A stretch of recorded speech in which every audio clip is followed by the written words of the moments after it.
ভারত পাকিস্তানের মধ্যে চলমান সংঘাতের কারণে বাংলাদেশের সীমান্তবর্তী জেলাগুলোর পুলিশ সুপারদের সতর্ক থাকার নির্দেশ দেওয়া হয়েছে বলে জানিয়েছেন পুলিশ মহাপরিদর্শক আইজিপি বাহারুল আলম।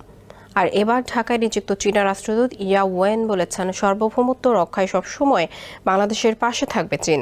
বাংলাদেশ ও চীন সম্পর্কের 50 বছর পূর্তি উপলক্ষে বৃহস্পতিবার Bangladesh institute of international and strategic স্টাডিজে আয়োজিত এক সেমিনারে একথা বলেন তিনি। চীনা রাষ্ট্রদূত বলেন, বাংলাদেশের সার্বভৌম রক্ষায় পাশে থাকবে তার দেশ। এ সময় চলতি মাসের শেষে শত ব্যবসায়ী বিনিয়োগকারী সহ দেশটির বাণিজ্যমন্ত্রী বাংলাদেশে আসছেন বলে জানান তিনি। ইয়া ওয়েনের দাবি, এত বড় বাণিজ্যিক প্রতিনিধি দল আগে বাংলাদেশে আসেনি। চীনের রাষ্ট্রদূত বলেন, স্থিতিশীলতা ছাড়া অগ্রগতি সম্ভব নয়। সংস্কার বাংলাদেশের অভ্যন্তরীণ বিষয়। আমরা এই বিষয় নিয়ে খোলামেলা কথা বলতে চাই না।